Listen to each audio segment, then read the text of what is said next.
Hola, bom dia, alegria. Munson here from expatsportugal.com with the Good Morning Portugal show, news, weather, and the expat update to start. And lots of wonderful people here already in the chat. Do join them. If you've not said hello before, feel free to join the likes of Francis, Owen, Anna's here. Lovely photo from you, Anna. Thank you very much for that. Matty's here. James, my guest tomorrow, an American, fairly recently arrived here in Portugal. Jim's here as well. Good morning to you, Jim. Eusebio Deagle in Belfast this morning. Thunder as well. Thunder Duck, as he's known to his pals. How are you this morning? And as Francis is asking in the comments here, como estás? Very good. And a few people, if you're new to this, we are practicing our Portuguese every day, 15 minutes. Let us know if you've done your 15 minutes or more, as some people do. Hold on a minute. News just in. Found out yesterday I am megaloblastic anemic. Which I think accounts for my constant tiredness. Any suggestions on lifestyle changes, Doc? Perhaps moving to a country with a warmer climate. Yes, little winky emoji there. Let's put that to the Doc when he joins us after 9 o'clock this morning. Okay, so the Doc, of course, here on Ask Anything About Portugal Wednesday. Wednesdays are always Ask Anything About Portugal. And we have a guest, a different guest every Wednesday. The first Wednesday of the month is Michael Heron, who next time he's here will be letting you know which is the best football team to support for your area. The Doc is here on the 2nd and the 4th. And we have a little space available for the 3rd. Ask Anything About Wednesday of the month. So, yes, let me know. Thank you very much. I was challenged yesterday in wanting to bring you news, weather. Actually, we can do the weather in a fairly straightforward manner. But I was challenged about, I think, the negativity and timbre and tone of the news yesterday. Perhaps a little bit negative. So a few of you popped off to see if you could find some positive news. Portuguese positive news, which is a nice alliteration to it, doesn't it? And we found them. So thank you very much to Rebel Mama, who's just popped in as well, who's also telling me that my stash is looking good. My stash. It's coming on, isn't it? Looking a bit teenage at the moment, it has to be said. But in case you're wondering, why on earth would a man do that to himself, along with possibly wear a man bag? It's because of Movember. Hey, how about that? How about we suggest that to the Movember people, that next November 2022, it's all about the man bag. Because there is a testicular cancer kind of connection there that Mrs. M ably made yesterday, raising awareness thereof, of course. Happy Wednesday from Gary Orgles. Gary, have you got a positive news story from Portugal? Let's start with those then this morning. Thank you very much to Francis. Going back to Francis, who asked the question, como estás, and wished us a bom dia, alegria a todos. He's done 35 minutes yesterday. So good effort there. And generally speaking, when people behave so brilliantly with the learning of the language, they get one of these. Where are you, Philomena, who's joining us on Friday? Muito bem for you there, Francis, on your 35 minutes. Very good. And I see in the Memrise group as well, I've been recommending that to people. I think today is the last day of the half price offer for Memrise. It's normally, I think, €69 for the year. They're doing it for $34.50 at the moment. So that's a good offer, I think. And also we have a group in Memrise as well, the Good Morning Portugal group. So you can be a little bit competitive. And some people don't like that. Some people say they don't like it, but do. And some people do like that, and they really do like it. And they want to trounce you with your efforts of learning Portuguese. So let us know if you've been learning your Portuguese. Let us know how it's going with Memrise. We can actually see how you're doing on Memrise in the group there. So first of the news stories, and on a more positive note, thanks to Francis this morning, we have a new directive for Portugal about working from home. Now made illegal for your boss to text you after work in a game-changer remote law. And you've got to love the library footage, the library pictures when it comes to writing a story like this. There's somebody working at home, everybody. Is that how you work at home? With a box Kodak? Is that a box Brownie on there? The Apple computer, the slightly distressed retro desk bought from a flea market in Paris, no doubt. A rather technological light that presumably is connected to the internet in some way and tells you when it's getting dark. And a very simple Zen-like flower on the desk. Tell us what your remote working desk looks like. I dare say many people don't have a desk that looks anything like that. Nothing's even plugged in there, is it? And is that a special, is that a USB a box Brownie on the desk there that allows you to do Zooms and Skypes by that old bit of tech? Anyway, thanks to Euronews.next, and thank you to Francis for this. Remote workers in Portugal could see a healthier work-life balance under new labour laws approved by the country's parliament. The new rules approved on Friday, and this was reported on the 8th of November. The new rules approved last Friday are a response to the explosion of home working as a result of the COVID-19 pandemic. Portugal's ruling Socialist Party said, under the new rules, employers could face penalties for contacting workers outside of office hours. Companies will also have to help pay for expenses incurred by remote working, such as higher electricity bills and internet. But the amendments to the Portugal's labour laws have limits. They will not apply to companies with fewer than 10 employees.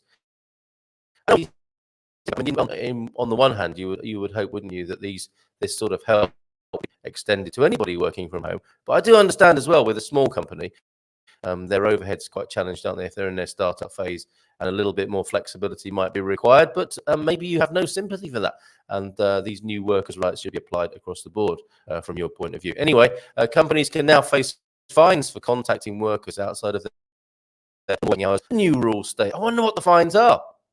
Oh, and there's that young gentleman. He looks about 15 who does the news on Euronews.next. However, a proposal to include the so-called right to disconnect. I didn't know there was such a thing, the right to disconnect. That's a really good thing, no question about that. Being able to turn off, and I would thoroughly support that. And I would recommend meditation, what's more. The right to disconnect. Yeah, I would extend that into a whole sort of mental health conversation that might include meditation and mindfulness. But anyway, not mentioned here, I don't think. The legal right to switch off work-related messages and devices outside office hours was rejected by Portuguese MPs. I think, okay, what do they not like about that, I wonder? And I wonder what you're saying about this as well. I'm hearing static. You're breaking up a bit, or is it just me? That does happen with this. I think we do have a slight earthing problem here. Let me just twiddle in my knobs here. Boop. And put on a bit of reverb. That's not working. Okay, well, let's see if that persists or not. And Victoria's saying, going back to the idea of what's on your home working desk, 2 cats take up most of my desktop. They would, wouldn't they? They're quite furry creatures as well, aren't they? So I imagine they would. And my mum-in-law wanted me to ask. Oh, okay, that's for the doc later on today. Anyone else want to tell me how they're working at home? Carl, you got microphone issues today. Earth again, it could be. Is it still crackling? Let me know how that's working. Don't want to scare him off. Duck, I hear it also. Yes, the crackling you hear is not inside your head, folks. It sounds like it's happening universally for people. Mrs. M did an early morning show this morning, had a few technical difficulties. Hopefully that will pass. But anyway, yes, I'm intrigued by this. A proposal to include the so-called right to disconnect. The legal right to switch off work-related messages and devices outside office hours was rejected by Portuguese MPs. Anyway, companies must also now contribute to expenses that workers have incurred as a result of switching to remote working. So that'll be the electricity and the internet, but not water, the human right that is water. I guess you're expected to cover that yourself out of your wages. But the employers can write these costs off as a business expense, of course, as you might expect there. The new rules are also good news for parents of young children. They now have the right to work from home without having to arrange it in advance with their employers up until their child turns 8 years old. There's a threshold that's been decided as acceptable. Measures to tackle loneliness, wow, are also included in the remote working rules, with companies expected to organise face-to-face meetings at least every 2 months. Well, that should do it if you're missing your colleagues, and to remind you that you don't really want to spend time with them, or that you really love them. Let me know. So there you go. Thank you very much for that, Francis. There's more to that, and I will put the link to it in the comments right away. I love it. Says Hank, the disconnect thing, we need to separate our personal lives and our work lives. Unless, of course, Hank, you love your work, I suppose, but then still you need to strive for a different sort of balance, I suppose. I'm also letting you know here, look at this. We're on Twitch this morning. I think that's what it's called. I got mixed up with me Twitches and Discord. Nobody watching on Twitch at the moment. But if you want to try it and be the first, you're very welcome to. We're streaming on Twitch. Good morning, says Lee. Can I now work from home? Bit difficult in your line of work. He's a gardener, everybody. He's the head gardener. who presides over very ably. We thought we called him out on Monday, but he was right there. He was wavering a little bit. He thought he'd been asked a question about gardening he didn't know the answer to, and then he came up with a solution just in the nick of time. So Mondays, 6:15, head gardener McGrady. Very nearly head gardener McGoogle on that, but no, it didn't happen, did it, Lee? And no, I'm sorry, Lee, you can't work from home. I mean, what parts of gardening could you do from home? I suppose you could be potting up people's seedlings from your own place and then taking them along in your van. I wonder. Yes, so Hank's loving it. The disconnect thing, we need to separate our personal lives and our work lives there. And my laptop is literally a laptop, bon dia all. Okay, so no desk there. That's quite interesting. Just twiddling my knobs there, Hank. And Peter having to explain that. Stop it, I can see where that conversation's going there. I can hear you, and but still clicking, but not as bad. I'm not hearing that, interestingly. And normally I do get to hear these things in the background. Matty, very happy to see Lee there. And let's move on, shall we? Sarah's here. Before we move on, I haven't been to the office since 1997 and it works fine. So not even an every 2-month meeting there for Sarah. I missed Louisa's show last night because I set my alarm for 4:45 instead of 16:45. Wow. So not only did you miss the show, you had a rude awakening possibly as well there. It's available on Catch Up, Rebel Mama. Don't worry about that. And Ubiamanam is here with a bon dia a todos. Let's move on to the next news story before we play the traditional theme tune at 9 o'clock. Whereupon we will welcome the doc. He will be a little bit late this morning, I think. He's on the school run this morning, but he will be in touch. And here we go. Excellent dad joke from Pete with gardeners working from home. That's a thorny issue. Well, hey, could you offer your services online, consultations and the occasional advice on how to plow your furrow? So turning off the phone and turning off notifications aren't enough. And here I thought the solution was simple. I guess, Raphael, some employers might not be happy with you turning your phone off. And I mean, what's that like? As a British person, I don't want any awkwardness, don't want any awkwardness between people. But I have noticed in the past, some employees, colleagues saying, no, I'm turning my phone off and that just has to be okay. Raphael, are you the sort of person who does stand strong like that? The phone goes off after work hours and you just don't answer it and it gets switched back on during work hours. Is that how you handle that? Very bad static in Belfast. I'll tell you what, let me turn off that. I'll turn off a few things and see if that might do it. That's me amplifier. I was cranking up a few good ones this morning. Jazz funk tune of the day to come in. Turned off the amplifier, and I'll also unplug my phone charger. Is there anything else I can do? And let's see if that sorts it out. Mrs. M's hard drive was a bit of a culprit before now as well. So I shall unplug that too. Hopefully that's not something important that I've just unplugged there. Let's see how that goes. And Jeff Jackson's here as well. Everybody, bon dia alegria a todos this morning. The audio issue sounds like an internet connection or potentially a sampling or bitrate encoding issue. I'm so sorry that is happening this morning. And Eusebio telling Hank, you missed the Stalica inspired today in Portuguese history. Which one was that then? What have we got from you this morning, Eusebio? The news in Seth rescues a 10-year-old girl from sexual slavery in Sintra. Yikes. The minor saved from false parents after 4 years in Portugal. That's outrageous, isn't it? He was the victim of abuse and forced to do domestic work. And that's a report from the Correio da Manhã. Dear, oh dear. Have we got this day in history from you? We have a question from Francis. I see there. I'm watching that. And we heard about your megaloblastic anemia there. But no, I don't think there's anything yet on this day in Portuguese history, apart from a little factoid there from you, Eusebio. If your name is João Silva, you're the equivalent of John Smith in English, but luckily the Portuguese tend to have at least 4 to 6 names. They do, don't they? There's like a combination lock. Often the same names, but they get mixed up in different orders. And yes, of course, you put in a today in Portuguese history. Mr. Mario Soares, just do remember him, released from exile in São Tomé by the new regime of Marcelo Caetano, as he attempted some minor reforms of the Estado Novo. 1968, released from exile. Amazing, ahead of the Carnation Revolution, of course, that would happen some 6 years later. Okay, excellent.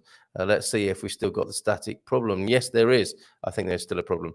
No, I'm not the type that works 20 hours a day, and my phone is always going off anyway, by the sound of it there, Raphael.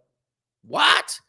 Okay. By the way, this is the first time I've seen the new look, Carl. Looking good, Carl. Do you really mean that, Hank? You don't have to be polite. This moustache is quite ridiculous at the moment. Hopefully, it's going to grow into something quite impressive over the next few weeks and months. Anything anyone else is doing for Movember, or is it just me and Francis?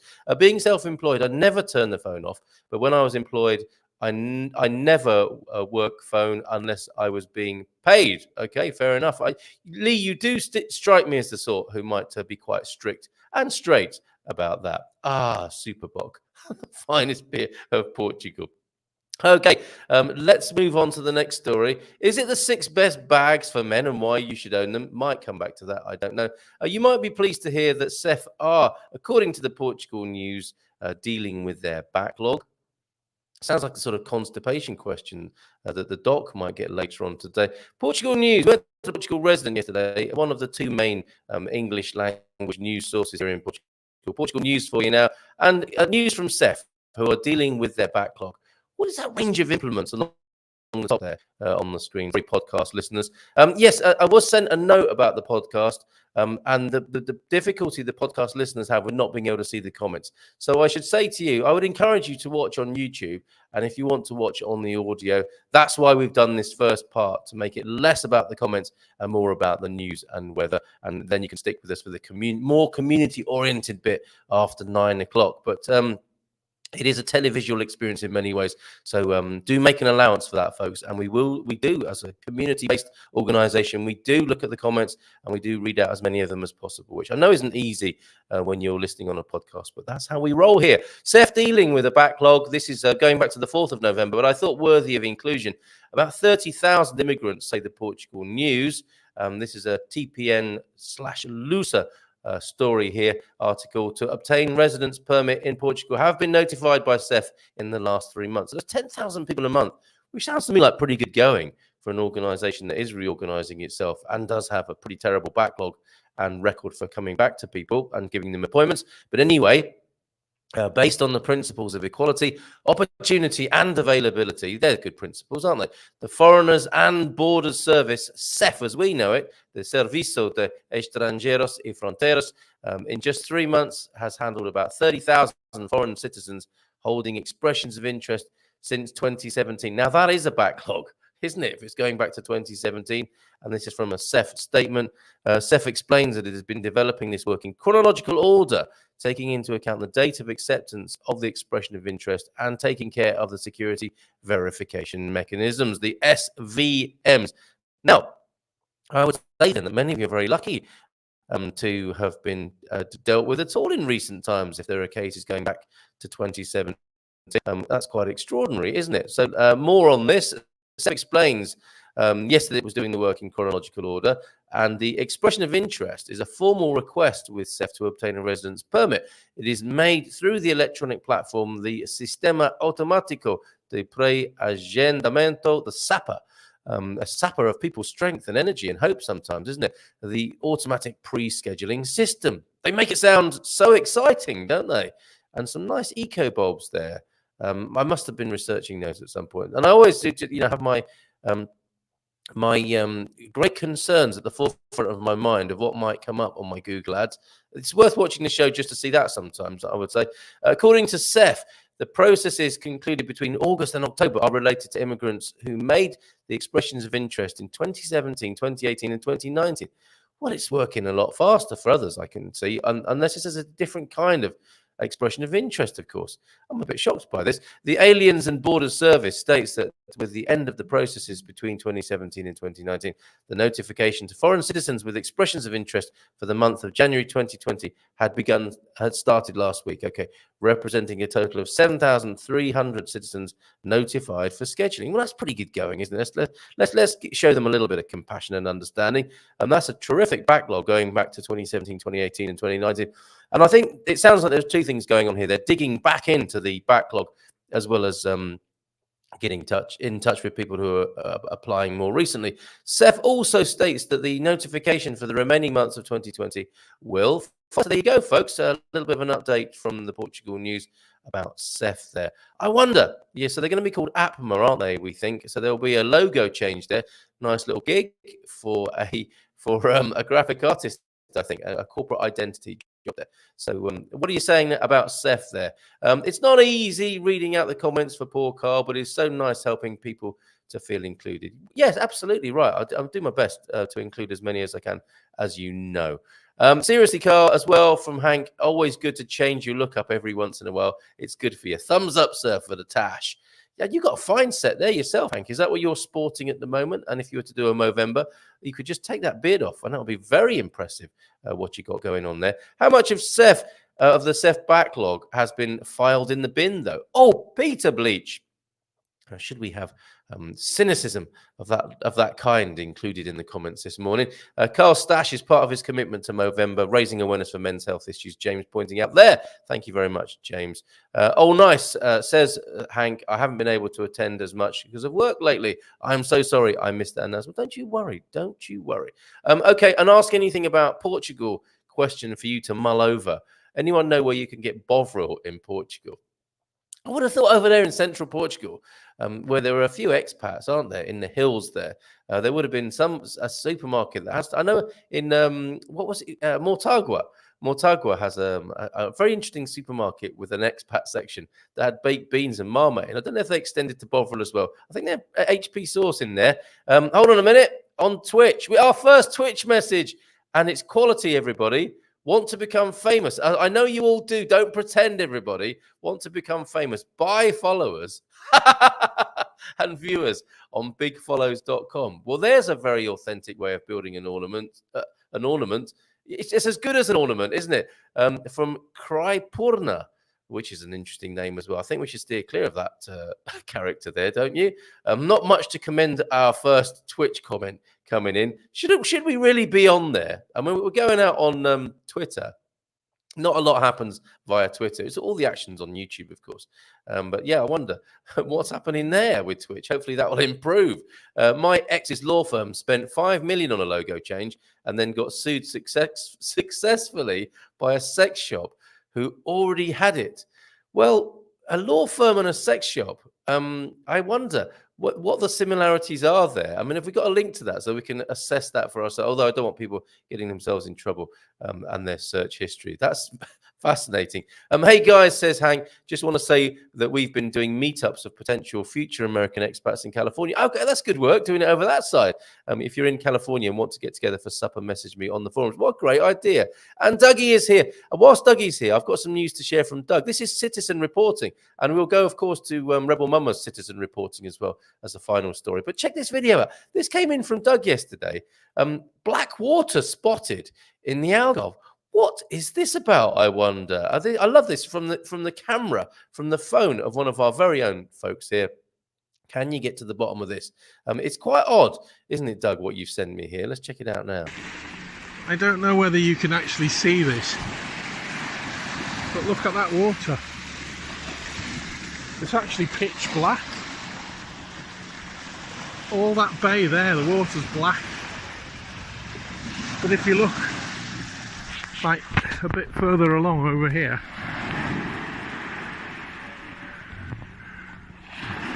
it's nice and clear where they're swimming and where the boats are. The water's clear there. It's only in this like cove here where it's pitch black and it's down to algae apparently. Phew. Dougie, you had me worried at the beginning of that video, wondering what that was going on there. But people around there didn't seem so concerned, did they, that it might be an oil slick of some kind down to the algae? And I don't know if that was glorious capoeira that you're reporting in from this morning. Elra tells me that Twitch has a feature where a person can take the people watching their channel and raid your life. They will spam the comments. Might be fun, might not. Well, let's see how that goes, shall we? People in the water! I'm going for my birthday. Rebel Mama liking that. My guess would be algae. So well spotted, Matty. And Rebel Mama, we're going to go to you now with a wonderful story that you sent in. There's a TVI soap opera being recorded in your neck of the woods. So let's bring that onto the screen now. And a little bit more easygoing than news this morning. We'll get the balance right over time. We've done how Portugal's made it illegal for your boss to text you after work. There's also another article, actually, London to Portugal by direct train.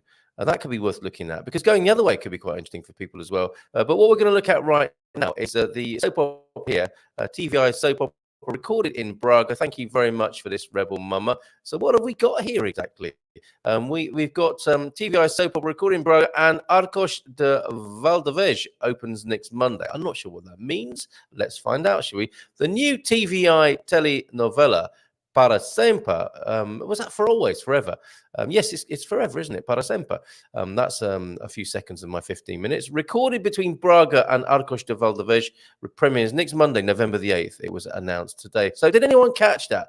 And what's it like? There's a gentleman looking a bit like Leonardo DiCaprio. It looks like a bit of a gangster scene going on there. Getting the idea of what this is all about here. In a statement sent to O Minho, I'm guessing that's a local paper, right? Yes, it is. The Alto Minho local authorities said that the telenovela would have guaranteed issue until September 2022. If you're a fan of that, are you a fan of that? Are you watching it to improve your Portuguese? In addition to Braga, the telenovela has Soajo, which we know and love, don't we? Eusebio and Rebel Mama love that part of the world. That's exactly where you are, I think. So this is pretty much filmed on your doorstep, and the various natural landscapes integrated in the Peneda Gerês National Park as a backdrop. Isn't that great? And Tony Carrera was, sadly, the artist chosen to give the voice to the theme of the credits, having been recently in Arcos de Valdevez, as O Minho reported.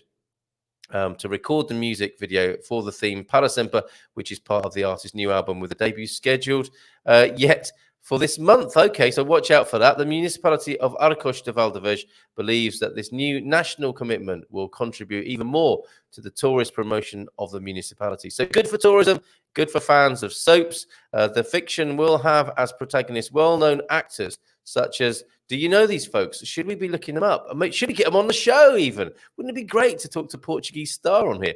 Diogo Morgado, Inês Castelo Branco, Patricia Tavares, Paulo Pires, Pedro Sousa, Luis Esparteiro, and Marinha Mota. Anybody got any of their autographs? The most famous Portuguese celebrity I've met is Jana Tok Tok, and she was lovely, artist and children's entertainer. As O Minho reported firsthand, Diogo Morgado plays the role of Pedro Valente, a young man who was abandoned at birth by an important family in Braga, the Novaes clan. Wow, all of that kind of action going up there in the north. Is that the kind of gangster heartland then? And there you go, Para Sempre, released on the 8th of November, early this week, with a rather handsome Diogo Morgado and beautiful Inês Castelo Branco there in their director's seats with their names on. How fantastic!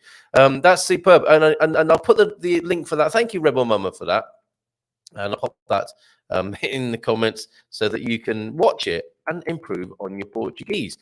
Shall we briefly do maybe after 9, because we've got to play the intro at 9. But let's do that London Portugal direct rail link in a little while. Okay, we've done a TVI soap opera. We've done Portugal making it illegal for bosses to contact home workers.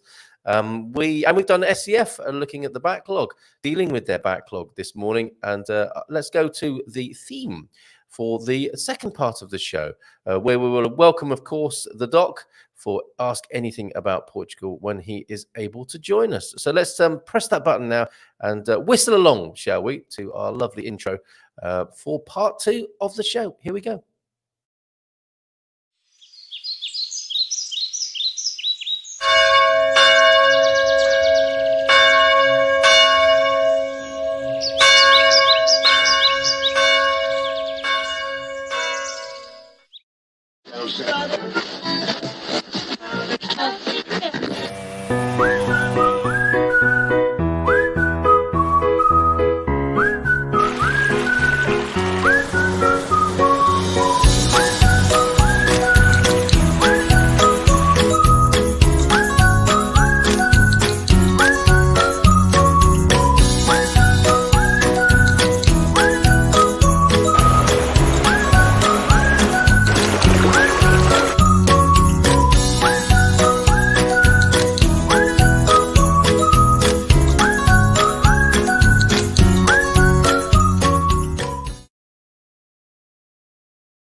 Quite a long pause there, isn't there? I used to talk over that bit and I forgot to do that this morning. How are you doing? We're into part 2, but we're going to stay with Rebel Mama and the north of Portugal. Let's begin like this morning, because a lovely video in from Rebel Mama up there. These are the wonderful creatures that just turn up outside our house. We're staying with that soap opera article there, filmed up in there in the Peneda Gerês and Braga. Were these folks extras as well, I wonder? My husband usually feeds the horses apples, but he's not here right now, so sorry, friends. Here's the baby.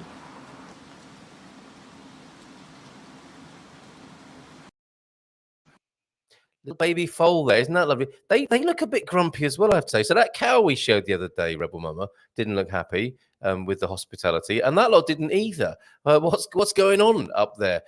So yes, you were delighted to see the water, I see, down there in the south, and you'll be going for your birthday. Are we all invited? It was Carvoeira, that black water, same stuff on other beaches. It smells. Okay, and going back to the soap opera article, the actors for the show were really happy to be able to have lunch in Soaja, my village, because the locals ignored them. Lol. I think is that because they didn't know who they were, or they just kept a respectful distance, as I imagine Portuguese people might. Soaja, is that how I say that? Heading home, big birthday today, granddaughter Olivia 4, so after nursery school, a party at 1:30. Big slice of birthday cake. Granda rules. Well done, Granda. Or is that what you call yourself, Granda? Or is that a typo there? Whichever way, Grandad or Granda. Have a great day, Olivia. 4 years of age. Isn't that fantastic? Parabéns, I will say to you. You have a dodgy mic. So this is persisting, I think, even though I've unplugged various things. I wonder if it's my temperature probe. Didn't do the weather, did we? It is 13.5 outside. My probe is hanging out of the window. And 19, nearly 20 in the studio. Overnight, let's see what it dropped to. I had a little bit of a problem with this. There was a minimum last night of 9 degrees. Feels colder, I have to say, with the sea mist. I wouldn't have put it as high as 9.6. How's the weather where you are? Give us an on-the-spot report, will you? I would not recommend Portuguese soap novels to anyone. Says Ilra, not even to learn the language. The actors aren't natural at all and are always screaming and shouting. That just sounds like standard soap opera behavior. Isn't that what you'd expect? Elra, screaming and shouting sounds like my neighborhood, lol. I can never tell if people are mad or just passionate. That sounds great. Feeling a little hoarse this morning. Very good, Pete. Quite a few dad jokes circulating in the comments this morning. Okay, thank you very much for all those comments that are coming in. Let's have a quick look at the weather now, shall we, before we have the doc here with us. And I can do weather requests. You know that, don't you? If you've been a part of Portugal, I'm very happy to tell you what the weather, well, I'm told the weather is going to be like. I don't know. A hand experience. I think I have a fairly reliable weather service for sharing with you. So screen now and tell you what's going on in your part of Portugal, and of course for the folks who are Hank over there in California, what they might be experiencing if they were here, and what to look forward to. So let's bring it on now and just go to the capital. 13 degrees currently with a clear sky in Lisbon, 19 high today, and it's going to get cloudy. There's going to be some sunshine, but it is going to be hidden by clouds, as you can see there in the capital. So for you in America, Hank, especially 66 today in the Fahrenheit, but not a bright week, and temperatures actually staying mild, it has to be said, at around 20 degrees, which is pretty good, isn't it, for November? In Porto, 12 at the moment with a clear sky, a high of 18 today, and temperatures staying at around 17 and looking a little bit cloudy for the rest of the week. A sunny Sunday possibly up there in Porto. Coimbra in the centre, the heart of Portugal, you might say. Wednesday today, 21 degrees the high, maintaining that at the highs, or the best of the temperatures in Portugal, but only 7 at the moment. Isn't that an amazing differential? Starting off at 7. That's what Frank and Rachel didn't like, I think, about Coimbra, those 7-degree starts. And we'll have a look at Faro now and see what it's like further down their way and where Dougie is. 15 degrees and a clear sky at the moment, rising to 19. So it's actually going to be warmer in the central part of the country in Coimbra. And looking for you, Doug, for the rest of the week, we're looking at 18s, 19s, and a 20 on Sunday. So you're looking like you might have a sunny day on Friday, Saturday, Sunday, and Monday. Scrolling through. Should we just go to Castelo Branco, given that we were talked about Ines Castelo Branco, whose family presumably are named after that region? And that's another thing, isn't it, Eusebio? The way people are named can be in names you might recognize, like the Ruiz, the Nunos, etc. Or Joao.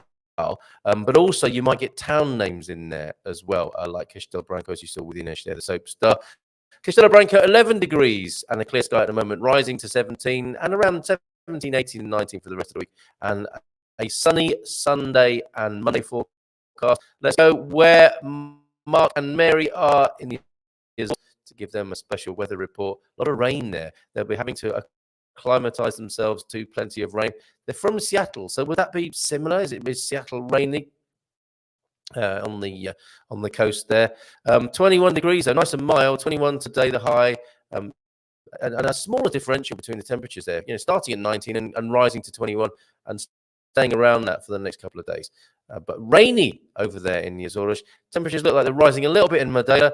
9 degrees with scattered clouds at the moment, and rising to 10 later on today, but hovering around the 9, 10, and 11 degrees centigrade mark for the rest of the week. So there's your weather for you. And let's see what you're saying in the comments. My probe is hanging out of the window. I need to use that one. They can't arrest you for it yet. The sound is fine here. Thank you, Susan. So maybe unplugging a few things was the thing to do.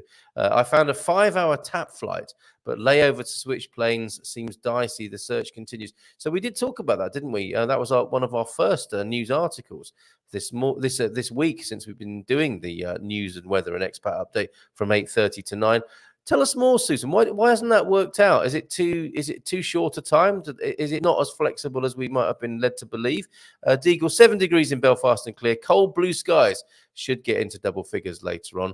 An attack of the Norman Collier. So I'm getting that on my microphone now, am I? What a legend he was. If you Americans don't know who Norman Collier was, look him up. I don't know if it would translate very well or not. A lot of crackling, then no sound. My goodness, what is going on here? There we go. I'm plugging and plugging things back in again. Not good. I'm so sorry. We did have a few problems earlier this morning in the studio, and they may be persisting. 24 degrees, according to the car gauge yesterday, down there in the south. You need to twiddle your knobs again, Carl, and remove the plugs as you're still crackly.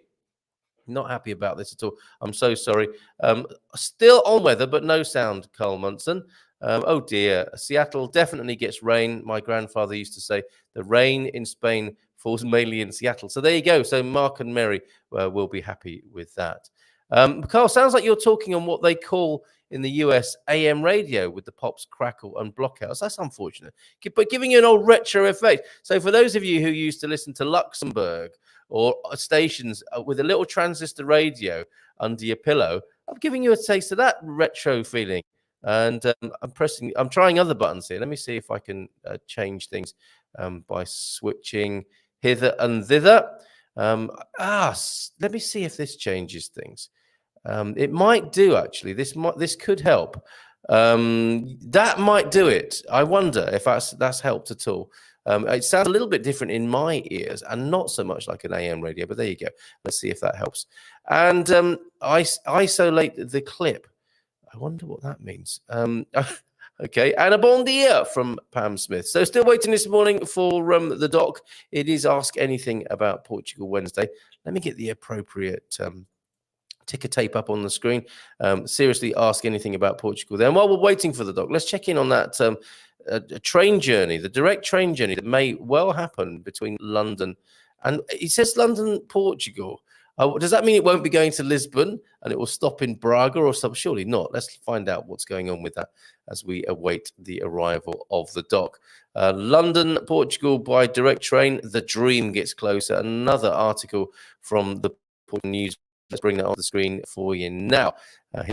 Here we go. And yes, a couple of months ago, Paul Luckman says he wrote an opinion article on the development of the high-speed rail system in Europe, which is great. I mean, you can certainly go from Portugal all over Europe. Wouldn't it be great if the Euro tunnel, the Channel Tunnel is part of this in the future?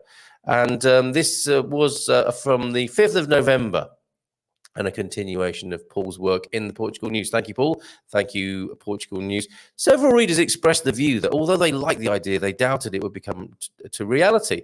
A new development announced last week brings the dream a lot closer, coming in to Portugal from London. Spanish national train operator Renfe last week announced plans to apply to use the Channel Tunnel and compete with Eurostar from London. So Eurostar and Renfe may well be coming from St Pancras. They said competing with Eurostar can be viable and profitable. Renfe are one of the most advanced high-speed train operators in Europe and adding to their services at a remarkable rate. Now, that does sound interesting, and we will see. We'll find out more as we read through. I'm just checking the doc very quickly to see that he's okay and to make sure I sent him the link. Yes, I did. And he's giving me a middle finger emoji there. I'll find out more about that. I'm sure that's not aimed at me. And we have a lovely pictures coming in. Is that one of yours, Joao F, that you sent in there with that beautiful smile this morning? And, oh, actually, yes, first picture in of the home setup. Francis, I am able to share that. I wonder. Thank you for sharing that story in the first place about the remote working law, and thank you for sending in a picture of your desk setup. I would like some more of those. I'll send you a picture of my crackly desk setup, shall I? So that Renfe announced their plans. They think that competing with Eurostar can be viable and profitable. I always assumed, says Paul, writing this article here, that Eurostar owned the Channel Tunnel. Me too, Paul. But they don't. It's now owned and operated by Getlink, the European company that operates the Channel Tunnel and the HS1, which owns, runs and maintains the 109-kilometre rail line between the Channel Tunnel and St Pancras International in London. It added that both businesses were well positioned in France and very interested in the project's development. So how exciting is that?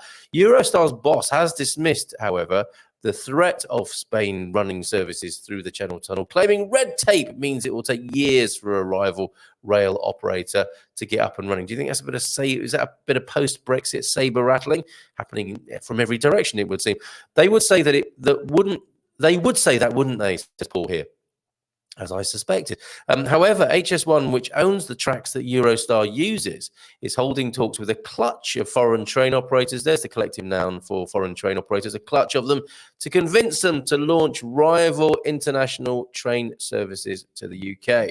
Capacity through the Channel Tunnel isn't a problem either. Diane Crowther, HS1 chief executive, said, there is enough spare capacity on the line to double the number of services coming from the continent. So there you go. You would imagine, wouldn't you? You might assume that it was the sole domain of Eurostar, but apparently not. There's capacity and there's possibility for other train services, train operators to use it. That's very interesting, I think. And let's see what else they go on to say. Capacity through the channel isn't a problem, says Diane. As we become more aware about global warming, there is a strong and growing appetite from the travelling public to switch to rail, as long as it would be fast, comfortable and convenient. And therein lies the rub, right? Will it ever be, she doesn't say as cheap as, does she? With the subsidies of air travel, it seems that currently, certainly from a British perspective, the train companies can't keep up price-wise with air travel, and it's not going to be as fast, is it? It's a different experience. It's got to be sold on a different basis altogether, isn't it? You know, with a nice meal, which you can't say you get on an aeroplane, can you? Perhaps what should we sell on the rail operators side of things? You know, a sleeper. You can sleep comfortably. You can't sleep comfortably on an aeroplane, can you? You can eat well on a train. You can have a murder mystery experience like the Orient Express. I wonder. So let's see what you're saying about that as we wait the doc. Do you think we should bring the doc up and see if he's remembered? I wonder. I am going to send a simple UK hun message to him to make sure that he is okay. Because you're waiting to speak to him. We've got questions for him already. So I have sent him a UK hun. And Frank, oh, lovely to hear from you. Maybe you heard your name mentioned either on the radio or in the ether. Connected as we are, psychic brothers from other mothers. Yes, missing you, mate, as well. We need to sort that out, don't we? And we have a message in from Susan. I am claustrophobic, but Eurostar did not cause panic. It was lovely. So I think. Oh, and you've got a great Scandinavian tunnel in the planning, right? Is that a dream or is that a reality? Is there going to be a tunnel that connects Scandinavia to the Mediterranean? In reality, Susan, that's quite incredible. Let's see what others are saying about this. Okay, I got to find my place. Where was I? I thought I read the train was Porto to Spain in the works, and now to London. Yes, I do love London. I do as well. I grew up there, but only in small doses. Okay, sounds better now, Carl. Whatever you did has cured it. That's good to know. That's really good to know. Thank heavens for that. Talk of Teslas as well. That was a funny picture you sent me. Should I share that and risk the riling Pete Bleach with that? Bon dia from Ron. Ronnie Kashkash, beautiful morning here. Thanks for that weather report. Yet sound suddenly improved here, as you read. So I know what I did there, and I will do it again, and I'll make sure that's in place. How annoying has that been? Thank you for bearing with me. I do appreciate it. I want a direct flight out of Finland to Lisbon. Never mind about the rail. Also far have had layovers. Bringing as well my little dog Taxi. Taxi! When somebody shouts taxi in the street, does your little dog look round? Don't want him to be in a kennel for too long. Okay. Others may know about that, but I'm sure you've researched that thoroughly there, Susan. Okay, I thought the train was from Porto to Spain. It looks like it's going to be more than that, doesn't it, Rebel Mama? Antonio F is here, everybody. Great to see you, Antonio F. And Joao as well. Capricorn 12, you here? Have we got a Just Funk track of the day? And I can share that picture. So just quickly while we're on that matter, and I think this will inspire others, Francis, to share their pictures of their desktop working environment. They may, of course, want to tidy it up before they do. So they may not. They may be authentic and go au naturel with us and show us what their desk looks like. So let's have a look at this. Is highly technological. This is what you would call a workstation. And there's a bottle of Super Bock on it and a glass of water. Very thoughtful. How many screens there? And Good Morning Portugal featuring highly. Thank you so much. Good Morning Portugal to the left with its terrible sound. But there's what? There's a tablet, a laptop, a great big screen. So there's a workstation somewhere there for all your video editing. I think some good health and safety stuff, possibly. You've got your arms up at quite a high level. You're doing a sort of thriller video whilst you're working your keyboard there. That's very impressive and very beautiful. There, I think you are. Oh, and you've got a special sort of CAD tablet as well, haven't you, for a stylus going on there? Is that a fan as well in the foreground on the right, or is that a pair of headphones? Yes, your headphones hanging up. Very good to have a glass of water there. That didn't go unnoticed.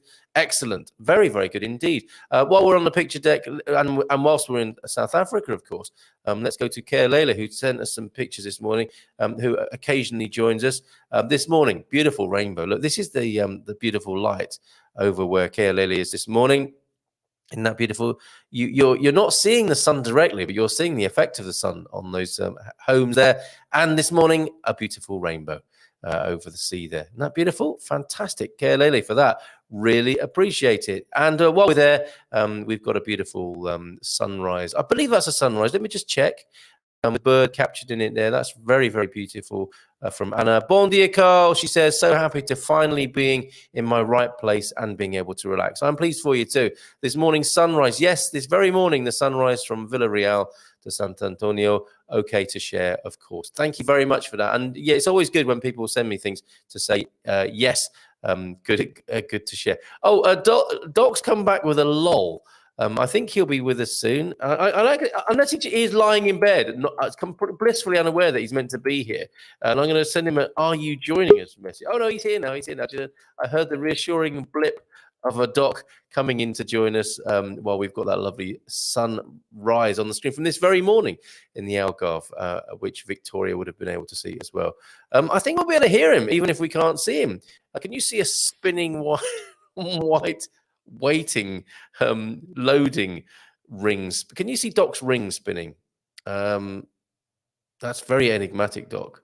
I wonder if I'll take that off for a moment as we conclude your comments on rail travel from London to Portugal.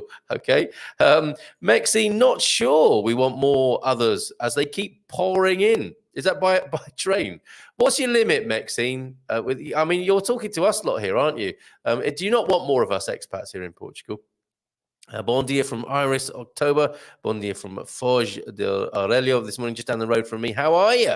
How's it going there? Is that where you're going to be for a while there, Iris? Have you settled on that? I'm prying. You don't have to answer that. Currently, just 2 stops, says Eusebio, if you want to travel. Paris and Hendai. Where is Hendai? Okay, so what's the advantage here? I mean, you can already come to Portugal by rail. What's being spoken of here is just a more convenient and maybe a bit of competition as well, and a different type of experience, perhaps. Okay, because of course, yeah, you can already do it, can't you?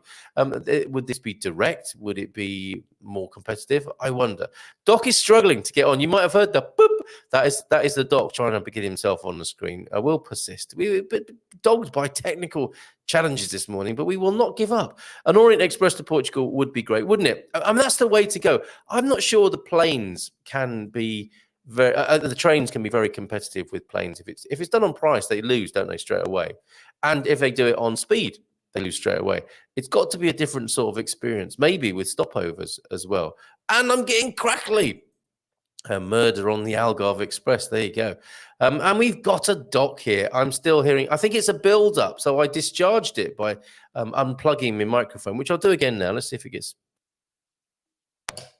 And that should discharge my static, I hope. 24 hours from London to Santa Apollonia. That's at the moment, is it? And actually, that's a beautiful station to arrive into. It's very Hitchcock, actually. Which, I mean, Murder on the Algarve Express and a Hitchcock movie isn't really selling it, is it? Train travel, but rather marvelous, nonetheless, to arrive into Santa Apollonia. And that is the famous sleeper, isn't it, that comes in? So what we're talking about, I think, is competition to that setup that currently persists and has done, I suspect, for a while.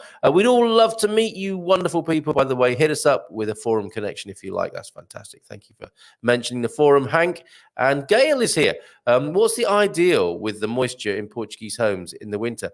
How can you fix that when you renovate? You're going to need some proper Northern European insulation, aren't you, for that, if you're going to go about it in the right way? Now I'm getting static. Weird. The tunnel for train from Scandinavia to Mediterranean is being built. It'll be ready in 2028. Man, what a project that is. It goes deep under the Alps. The Doc is driving to a place of better signal.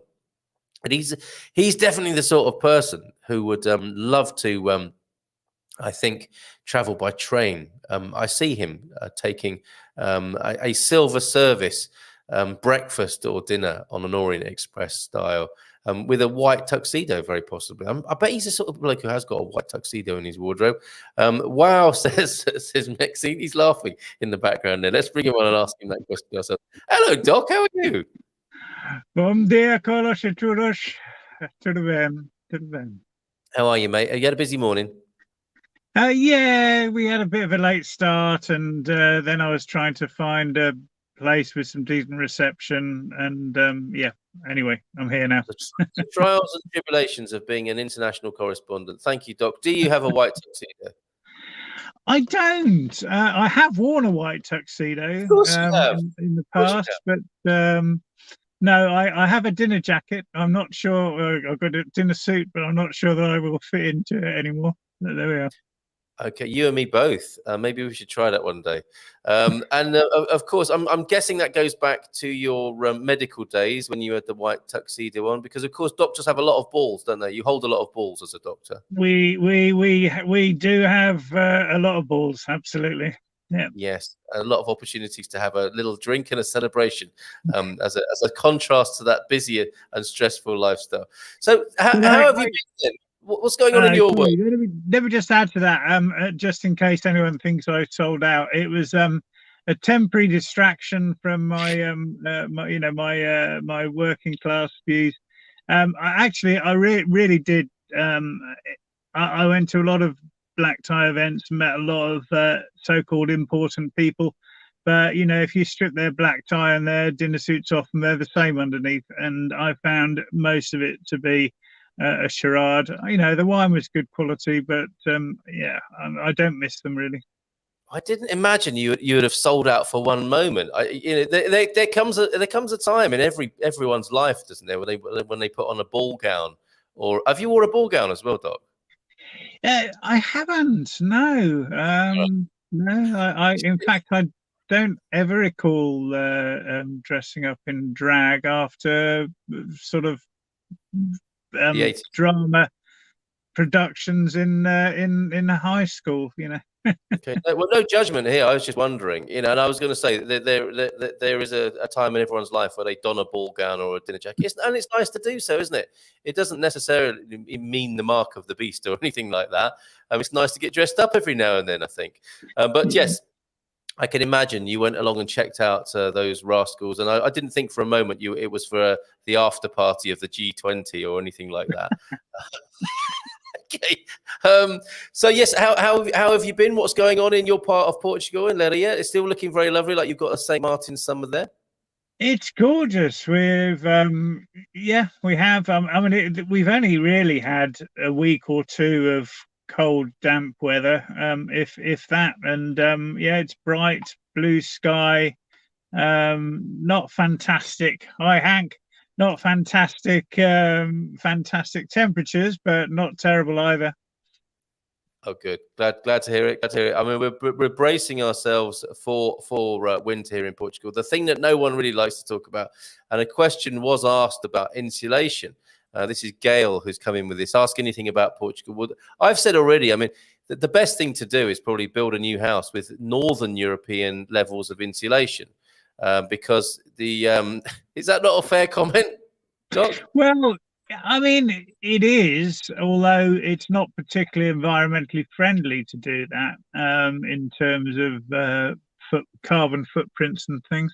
There are things you can do without ruining them, but insulated panels is one of them.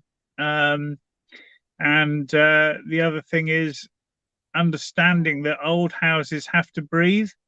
So modern construction methods do not require houses to be able to breathe. But if you try and seal up single skin clay brick buildings that have got no damp proof course, you're asking to end up in a fairly damp greenhouse, really. Yeah, I mean, it's definitely an issue. I was looking at the temperatures, I think, in Coimbra this morning. Starts off at 9 degrees in the morning and goes up to 21. There's your problem, right? Those temperature differences are going to cause condensation, aren't they?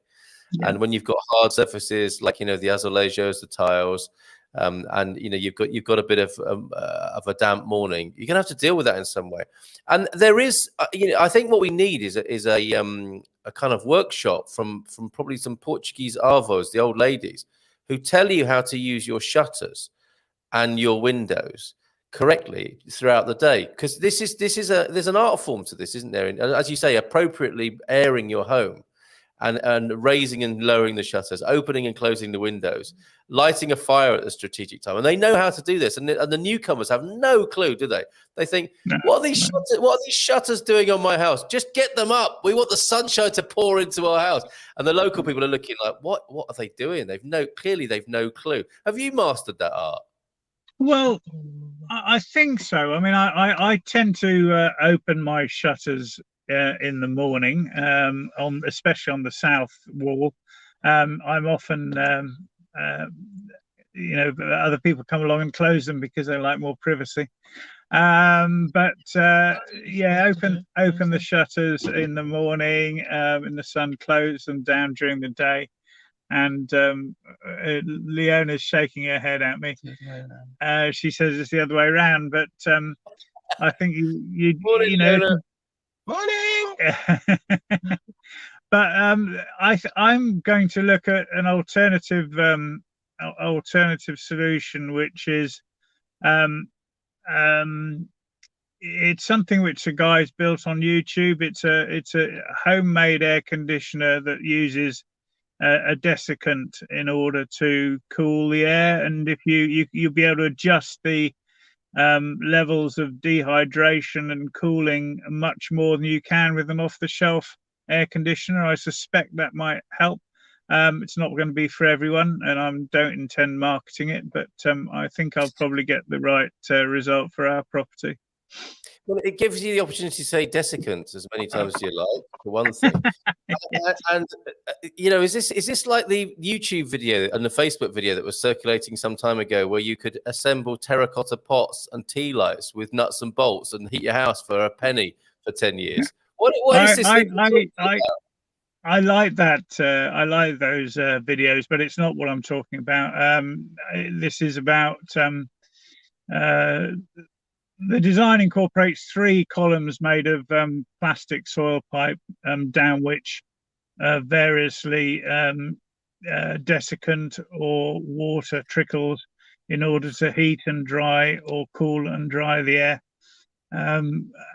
in terms of however quickly or however much heating or drying or indeed rehumidifying you want. This is amazing. And you're going to make it yourself? Well, yeah, it's basically a load of fans and drain pipe. It's not much more than that. You say that so casually. It's just a load of fans and drain pipe. Well, okay. I hope you video it, and that we either you or we put it up on our YouTube channel. That sounds a fascinating answer to this question, really, for Gail in part. It's not just about renovation, is it? It's an innovation rather than a renovation. But that will certainly help, I think, deal with moisture. I mean, is it effectively an air conditioner, humidifier, and heater all in one, depending on the need at the time? So it's not a heater. There'll be a separate. So what I intend to do is use a solar furnace for heating as much as possible. What? Hold on. So okay, we've got the fans and drain pipes thing, and you're having a solar furnace as well. What is that? So a solar furnace. If you look that up on YouTube, there's a guy who's actually been selling these in Canada for some time, and they're basically made of arrays of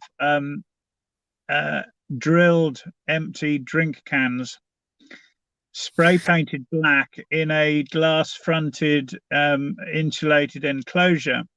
Yeah. And the cool air goes into a manifold, which, for those who don't understand, that just means a box in the bottom with holes cut in to align with the columns of cans.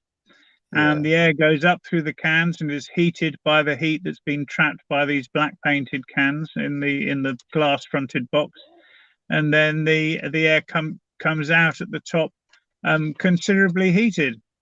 And the only running cost is obviously the cost of the fans, the running cost of the fans, which is minimal. So when you start measuring the amount of energy harvested against the amount of energy put in, it's a fantastic result, and very cheap. These things cost maybe 50-60 euros to make, depending on what material you use. To the front, you can use polycarbonate sheet, you can use glass, but if you can find an old window that someone's discarding from a renovation, then the glass is free, isn't it? This is amazing. Mrs. M's going to love this. This all sounds very prepper. So have you been buying tins of beans as well? Leona buys lots of tins of beans. Okay. Which is one of the reasons we crack the windows early in the morning. I think you're just going to get a smack out of camera eye line there for that. No, in camera. Well done, Leona. Now, it all sounds a bit like, preparing for some sort of different future here. It's off grid. It's off grid living, Carl, and you can't live off grid if you need to buy lots of. Well, effectively, yeah. If you need to buy lots of if you have to buy lots of materials or components with big carbon footprints or that cost the earth, then it's not really an improvement on your impact on the environment.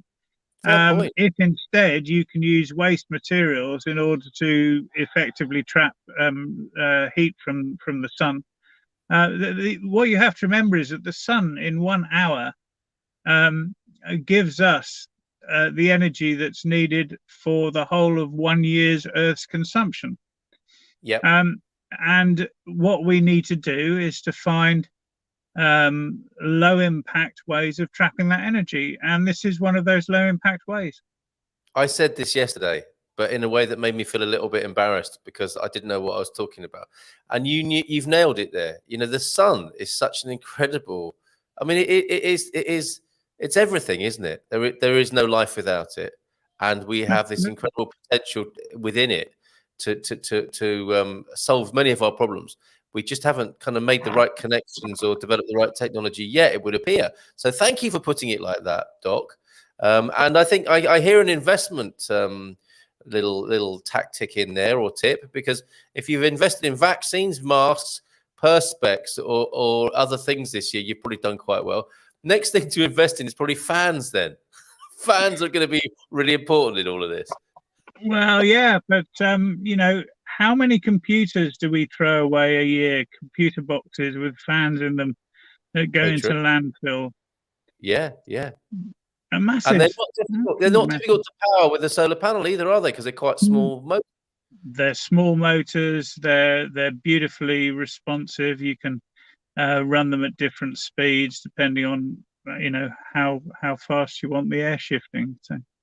Doc, this is not what I was expecting this morning, but I can see people in years from now saying, do you know, as they're sat around this solar furnace and the thing with the fans and the drain pipes, I saw a bloke on a live stream once talking about this, and I took his advice, and now I don't pay anything to EDP. So take that, EDP.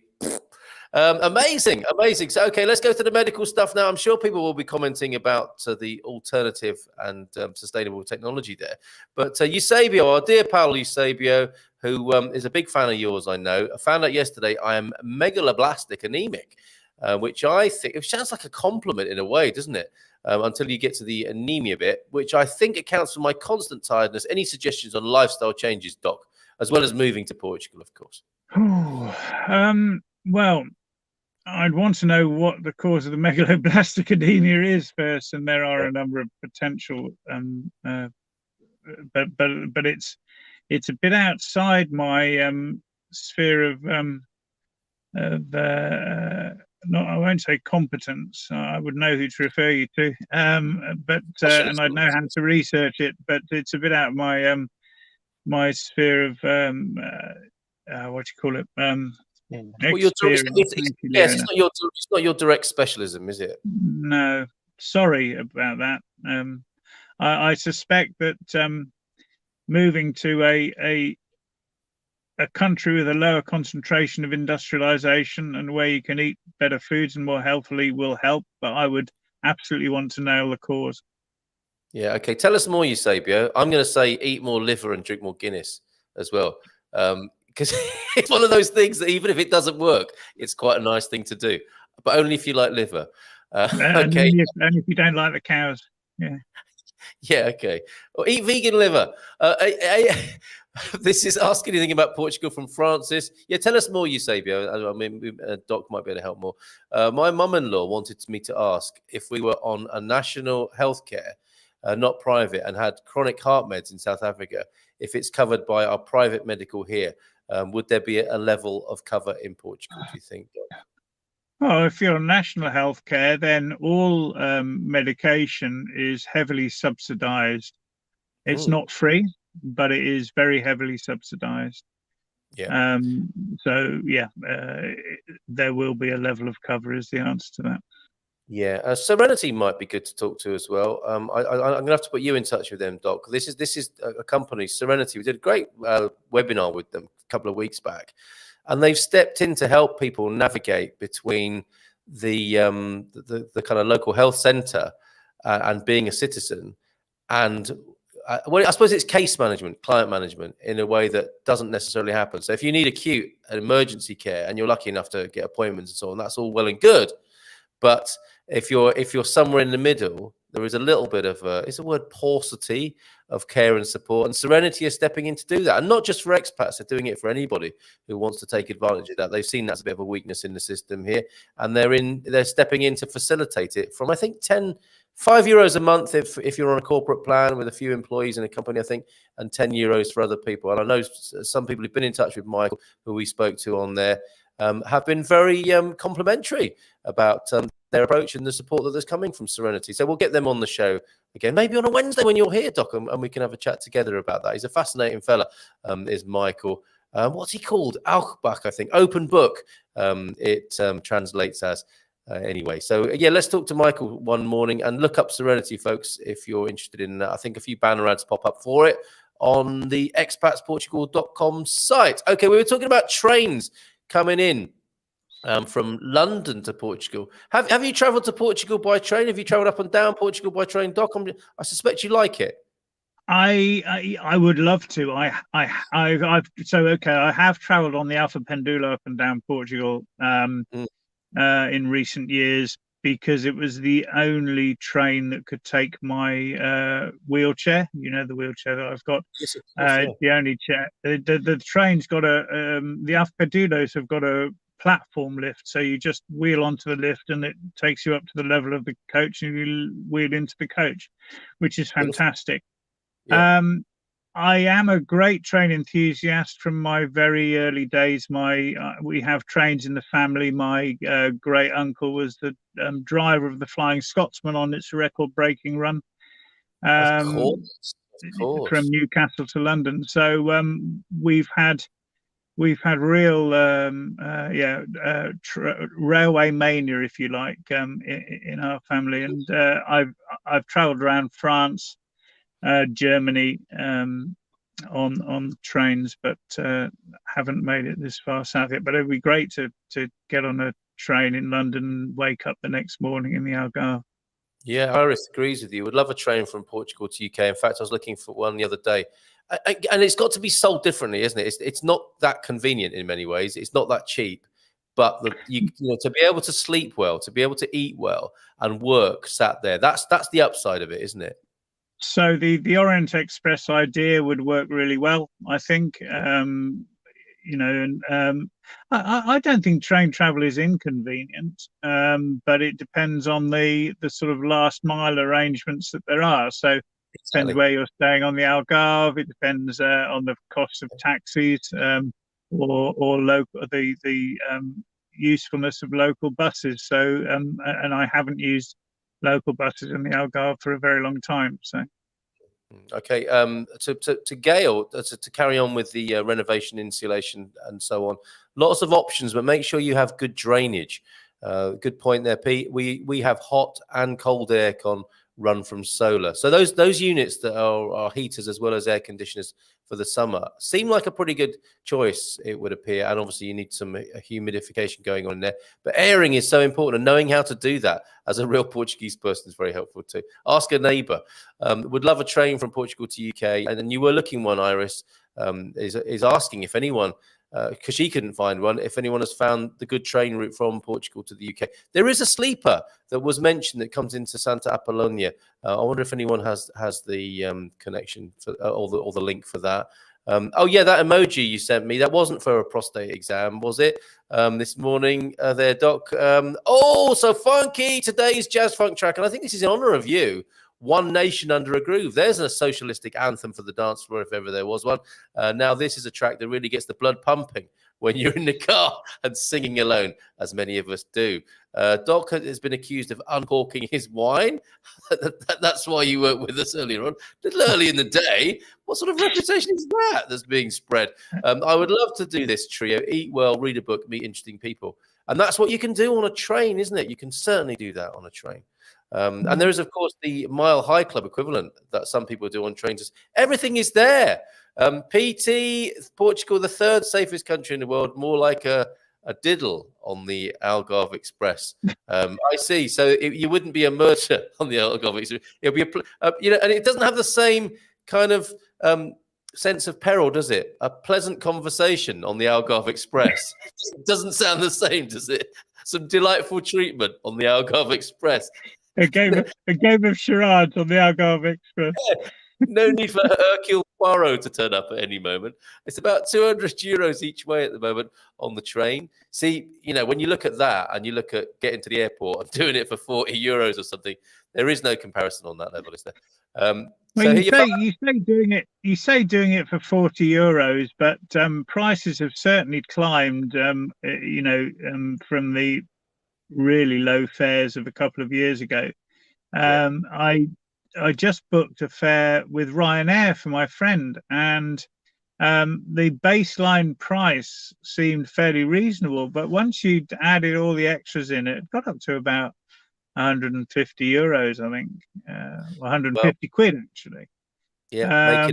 So that's a so-called low-cost airline.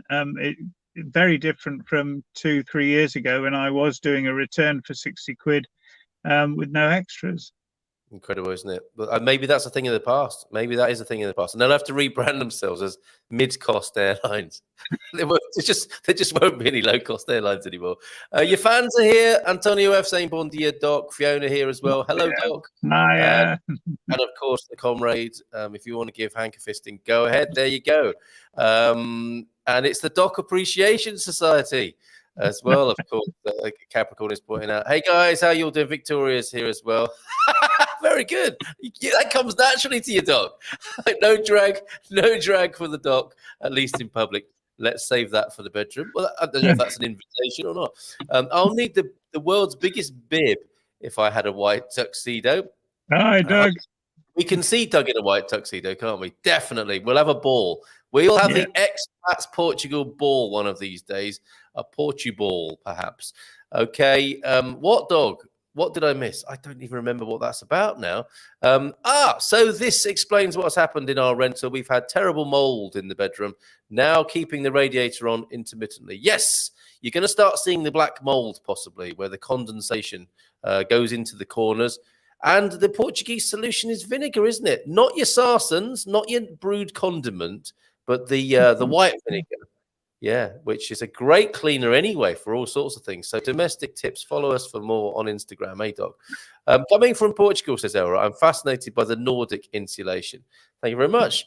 It's negative temperatures, and I still sleep with the bedroom window open. Otherwise, it's too hot. Never turned the heating system on. So that's a Portuguese person going to Northern Europe and experiencing that triple glazing, triple super insulation, and then having to have the window open, because a cat is probably all you need in that situation, right? Get 2 dogs in there and you're overheating. Okay. Yes. Look at this, Doc. Have you ever had this said to you before? Solidarity in Portuguese there. Solidariedade, Doc. Vivemos juntos. So let's live together. Moremos sozinhos. What's that? There's a message of togetherness. I could just about make that out in there. So thank you for that. I'm dreading. Go on, sorry, Doc. Yeah, I'll translate that properly later, but I think you got it about right. I got the spirit of it, didn't I? The sentiment there, knowing Eusebio as well. I'm actually dreading passing Christmas back home this year just because it's too cold in Portugal, even though it can get to -30 in Helsinki. And that's an interesting comment, isn't it? Because it's what you feel in your bones that's often the deal breaker, isn't it? So, yeah, if you live in a country with minuses of that scale, you're living in a country that knows how to deal with it.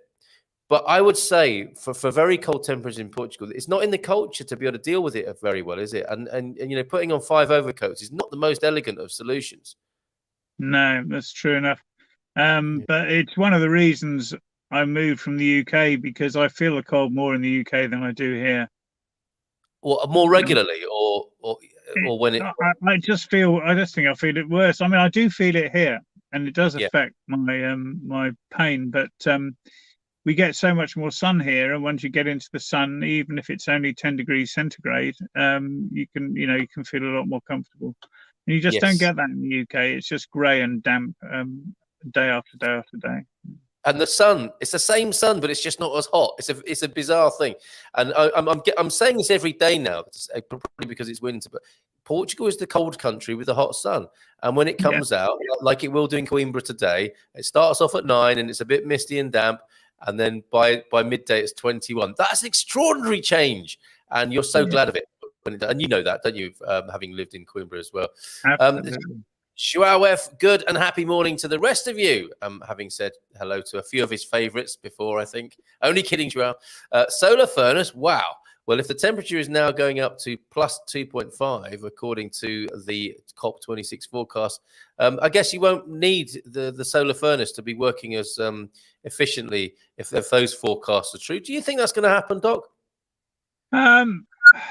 Well, if it does, where the slight increase in temperature itself is going to be the least of our worries. We're going to see massive flooding and displacement of populations, and reduction in agricultural production. So I think that's going to be a nightmare in terms of whether or not it affects the solar furnace. Well, it'll mean we won't need to use it so much, but the solar furnace is not going to impact on the environment at all.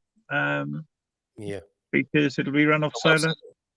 Yep, indeed. Well, yes, and it may. I mean, this is the problem, isn't it? If these forecasts are correct, they may actually be the thing that causes us to change our behaviour, because it looks like en masse we're not really doing that. That would appear to be the message, and unfortunately, that's what us human beings tend to be like. We don't often take action, do we, until we really start to feel the effects of our behaviour, and even then, not until it really starts to hurt. Can you imagine an off-grid car? Back to the Flintstones. I can see you in a kind of loin cloth and a car with your feet coming at the bottom there, Doug, and a white tuxedo as well, perhaps. No payments to EDP here. And we are currently running the washing machine, swimming pool, charging the Tesla, and mucking around on here. We love it. And no TV license payments needed. Well, we're about it. No TV license mugging. So well done, Pete. An example to us all there for sure. And whilst we're on that matter, I mean, you've done that. You've managed to do that on your homestead there, Pete. I think we need to scale that up, don't we? The villages need to have the same sort of facility from which a number of houses. I mean, it's the world we live in, isn't it? Is that in the world we've talked about a lot on the show, in the model of capitalism, it's easier to do it for yourself, isn't it, than to organise a small village or town with some collective facilities. Maybe that's in the post too as well. I'd love to see that these power local. There are increasing numbers of local solutions being proposed certainly in terms of heat storage and energy storage, which don't really work at the individual household level, but which will work at the village level or the district level. More of them, I say. Okay, medical question coming in for you, Comrade Andy. The Pfizer pill, real deal. So the switch from vaccinations to pills, is that likely? I think it's likely in the long term. I haven't really, sorry, Hank, to let you down. I haven't really investigated the Pfizer pill yet. Okay. All right. So perhaps not the realm of science fiction, but and something the jury's perhaps on its way. I'm sure the research is continuing, and thank you, James, actually, for sending in the good news, because there was a bit of a wobble, I think, in Portugal, and they wanted to bring the Vice Admiral back after his sterling work to get so many people vaccinated in Portugal. But I think it's I don't know if the news article you sent me, James, is one before or after that little wobble. Maybe, I'm sure we'll talk about it tomorrow when you join me on the show. I'm looking forward to that, documenting your journey here to Portugal. Thanks so much from Francis to you, Doc. I actually watched the Serenity webcast. That's a very good option. So yeah, do check them out. AP is fantastic. What's that then? Associated Press. Alpha Pendulo, the train, Alpha Pendulo. Yeah. System as well as Associated Press. Yeah, I love the train system here in Portugal. It's been too long. Doc, green natural depression mitigation. What is available here? How are we doing in the mushroom technology and psilocybin stuff, Doc, here in Portugal? Do you know much about that? Psilocybin mushrooms are possibly legal for personal use. as long as you don't process them. So you probably aren't allowed to dry them and smoke them, but you're probably all right sticking them in an omelette, as we used to do at school when we gathered them on the playing fields. Obviously, you get much more natural light, so that's really important, both through its direct effects, but also its effects on improving vitamin D levels. I just think depression in a society such as Portugal, which is less stressed and more supportive and more friendly, depression is less likely than it is in probably New York or London or Birmingham there.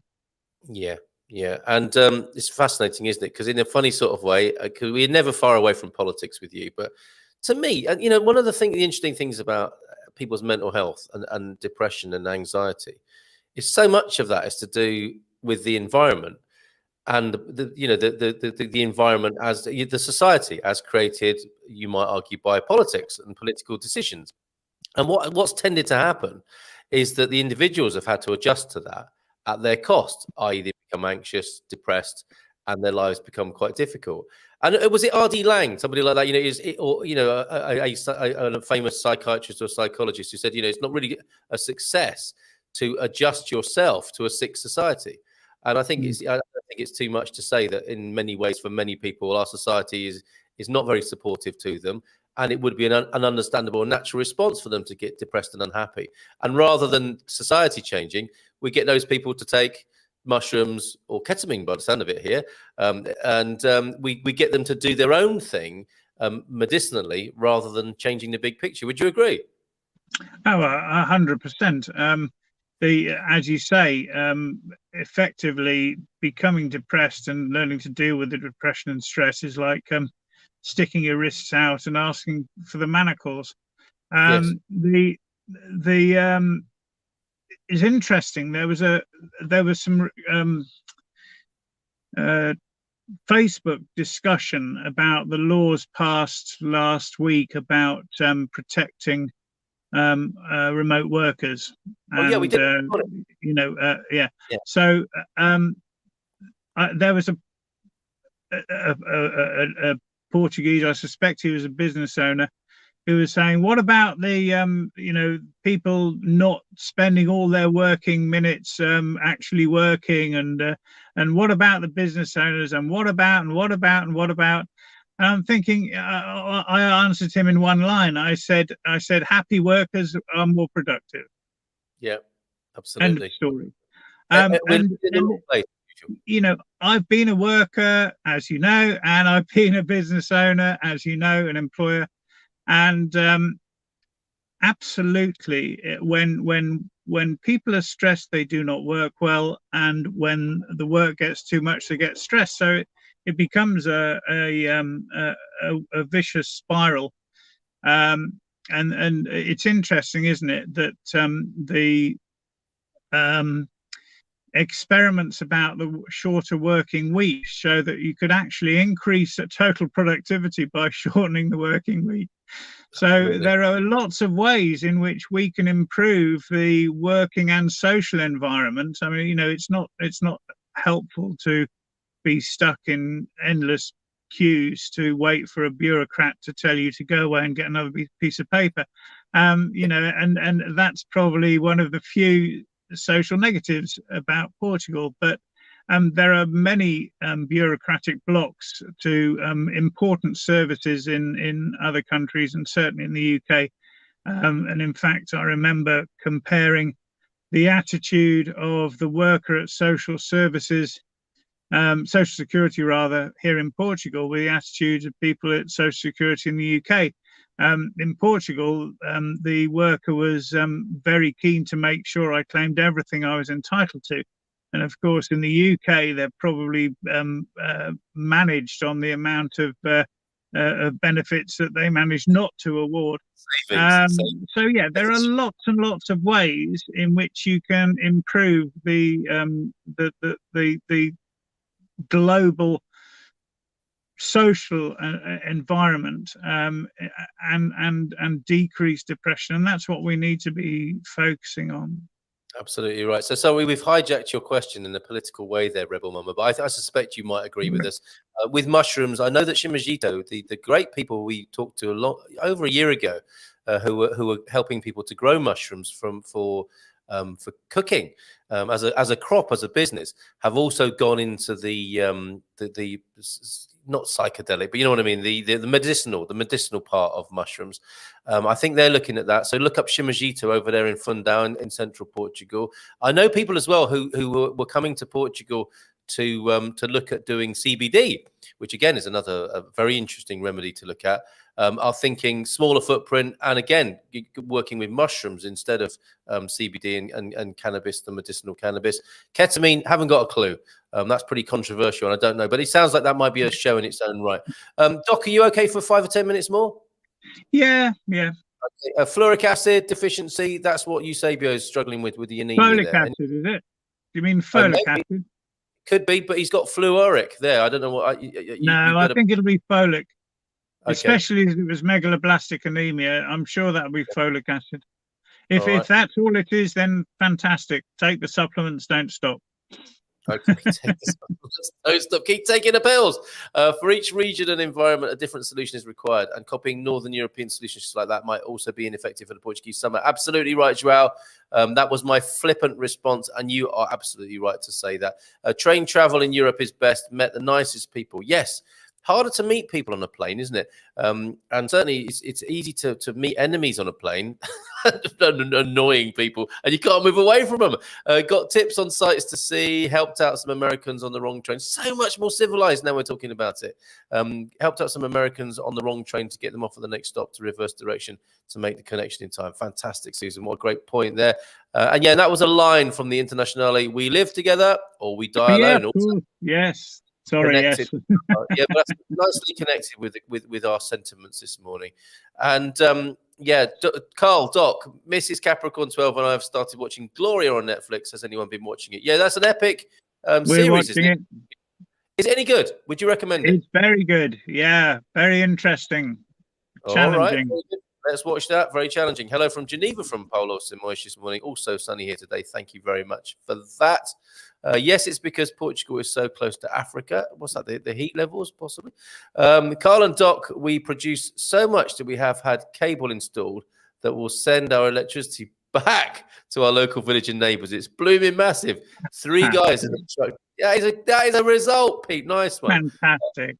Hi, Carl. Hi, Doc. Can you recommend anything for a little rheumatoid arthritis in the knee as the winter months here, cold and damp, play havoc with it? Much appreciated, guys. So for the old RA, Doc, what do you recommend?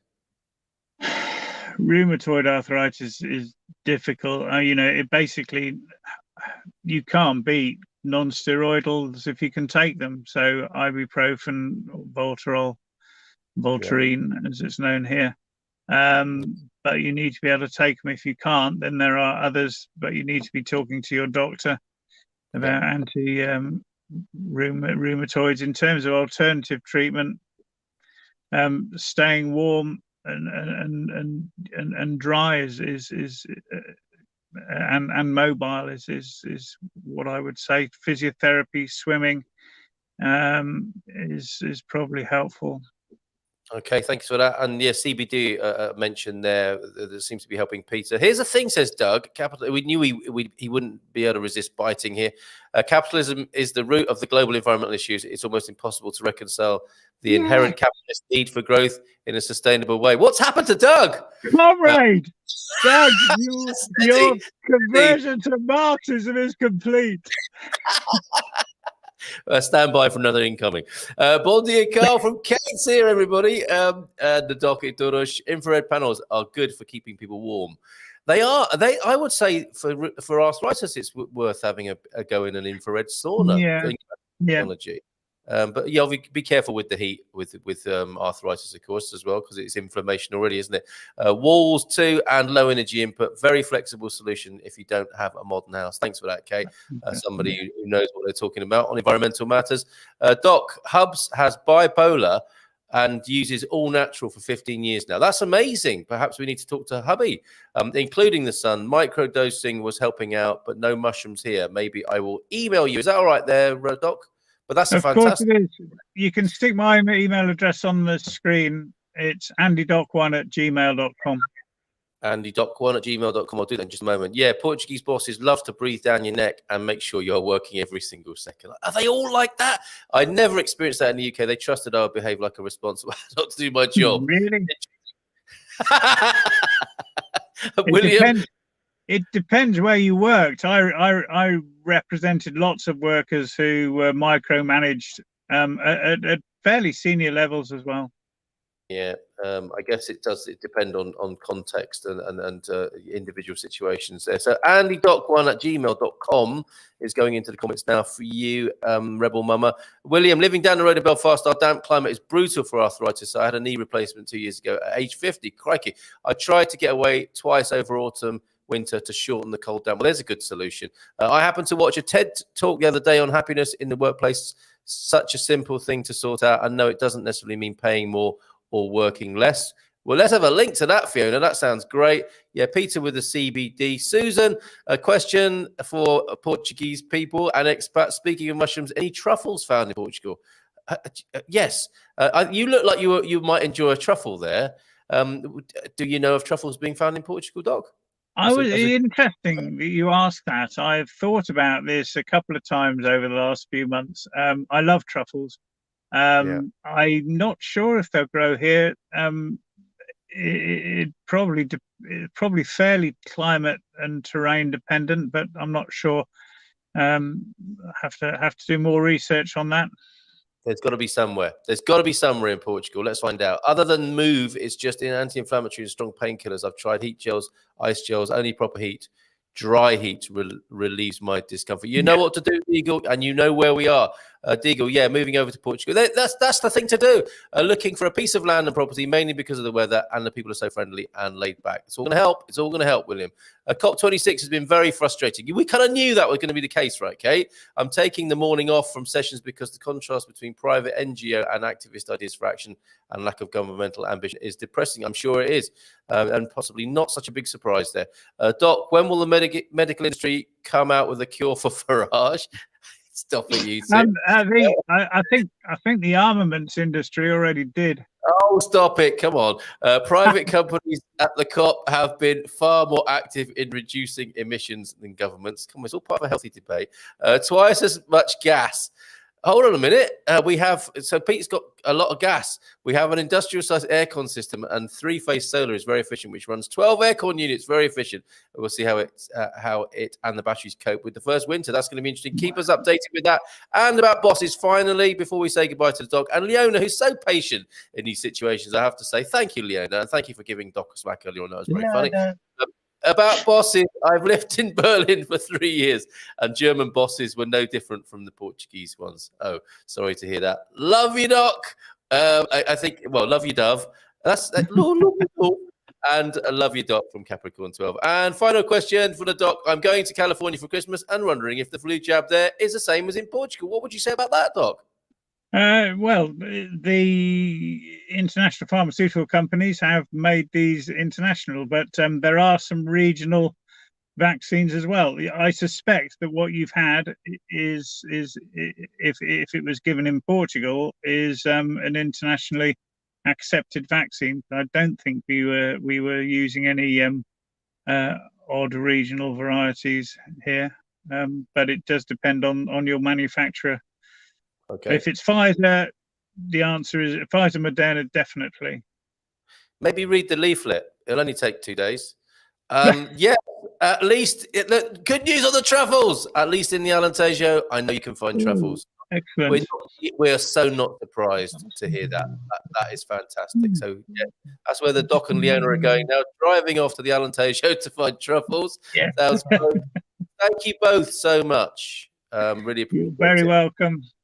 And we'll see you again. It's always a pleasure. Hello. Thank you so much. Lovely to see you, Leona.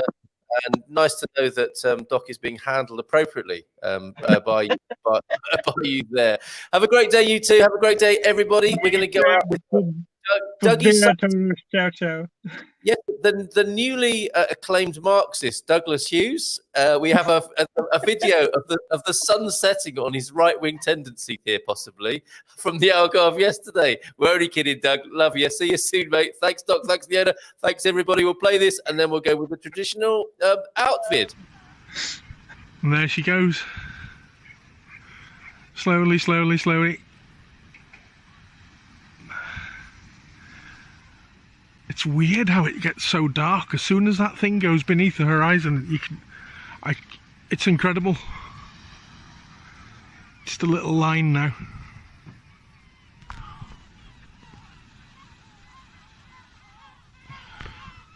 The seagulls seem to be getting all excited too. It's dead weird. And there it goes. Just a little line now on the horizon.